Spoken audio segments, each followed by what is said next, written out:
Hello everyone and welcome to Club Reaction to the Rangers B team Old Firm victory in a sun-kissed Ibrox stadium.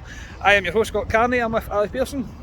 That was very routine, to be honest. It was a bit of a training ground exercise, which I didn't think it would be, to be honest. Scott Gemmell, how are you? Aye, brilliant. That's the sunburnt a wee bit. A wee bit, and that's the GBX tune starting as well. Aye, so we're all getting ready to get on it. Yeah.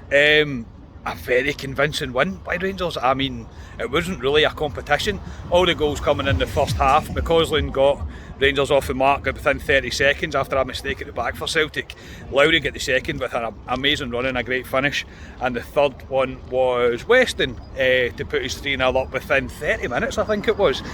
Alex Lowry stood out like a sore thumb in a very good way. He's miles and miles ahead.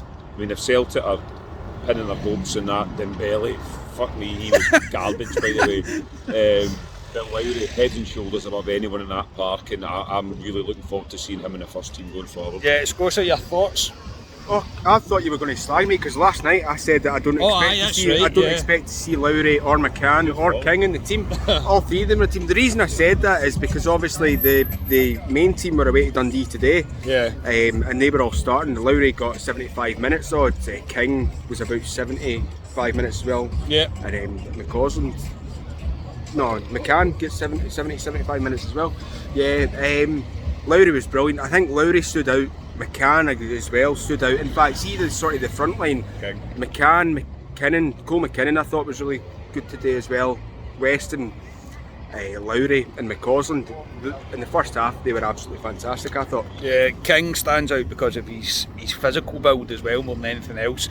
He looks the part, and so does Lowry to that extent. You can definitely see it's working with him.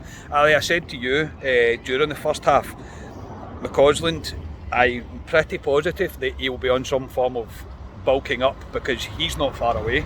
Yeah, he was the one guy when we seen a B team away back last year that stood out for me. I thought he was a bit of a Ryan Kent, if I had to describe him as a player in the first team at the moment, and I see what you mean. I bulk him up, and he's another one that we could see coming through in the conveyor belt, and that's what the B team should be. It should be a conveyor belt for these boys coming through. They've seen Nathan Patterson come through. There is a pathway, so yep. It was it was good to see these boys today. Absolutely, it was a great way to spend it. There were quite a lot of people there. Actually, it was a lot busier than I was expecting it to. We had to move up to the shade because Scottish people are not used to the sun. But for Scotia, he held out strong. Scott, first half was dominant by Rangers. Celtic did nothing. It took them till 80 odd minutes, I think, to have a shot actually on target, and it wasn't a very good one. Yeah, like Hogarth didn't have a save to make in the first half. I mean, it was one of the most kind of dominant. Celtic didn't do anything in that first half, you know. Yeah. I mean, they're sitting second in that low league. Obviously, they've played a game more than us. That win today now puts us up above them, second point on goal difference, and we've also got that game in hand as well. So yeah, Celtic were pretty. I expected a wee bit more from Celtic, if I'm completely honest, but I thought Rangers, without actually being massively dominant, it was a very comfortable, controlled kind of first half. Yeah. Did peter out in the second half, I think, that you'll come on to, but I was very pleased with that. It was an enjoyable Saturday afternoon. Definitely. I thought Hogarth's distribution as well with the ball was really good.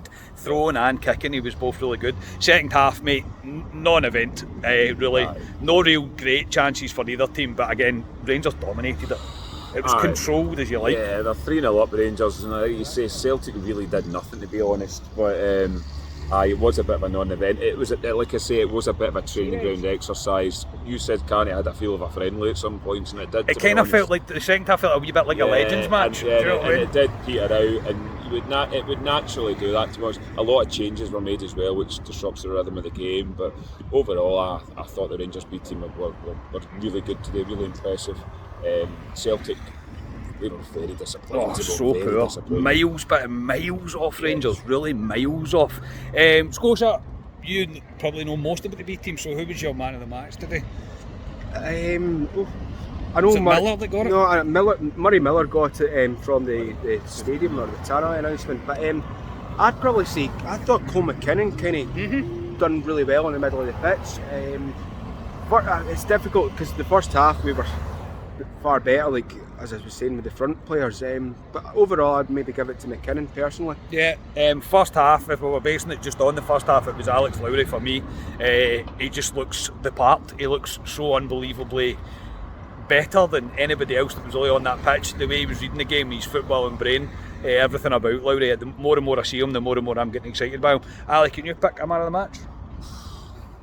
I'm probably in the camp of Lowry, to be honest. I thought his first half performance was outstanding. Like you say, he's head and shoulders above everyone in that park, and for a fan to watch, that's what you want, to be honest. So second half petered out, to be honest. King was good, but I'd give it a Lowry, to be honest. Yeah. So yeah, can I jump in there? Yes, you can. What I was going to say about Lowry, I'm got the opinion of Lowry and certainly McCann that I'm not giving them as much slack because they are now in the league playing in the first team. So I'm expecting more from them. So that's why I'm like, I agree that Lowry was great, but I'm in the first half especially. Yeah, I'm maybe basing it more on like, right, they're now in the kind of in and about the first team squad. So I am going to be a wee bit harsher on them. They were both brilliant, but that's why I was giving it to McCann. Yeah, McKinnon even. 100%, mate. I get where you're coming from. So yeah, that'll do us. Nice wee way to spend a Saturday afternoon. So Ali, thank you very much. Enjoy your beers, mate. No problem.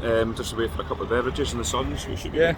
Scotia, thanks very much, mate. Yeah, cheers. I'll see you on Tuesday. Well, I'll be getting my skin coming off my face with the sunburn. Oh, aye, after the game. No, Honestly, last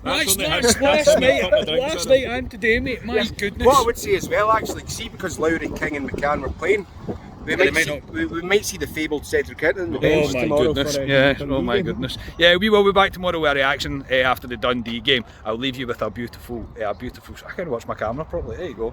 A beautiful sight of Ibrox in the sun. Thank you for listening to us. We are Callback 22, the Rangers podcast. Cheers, everyone.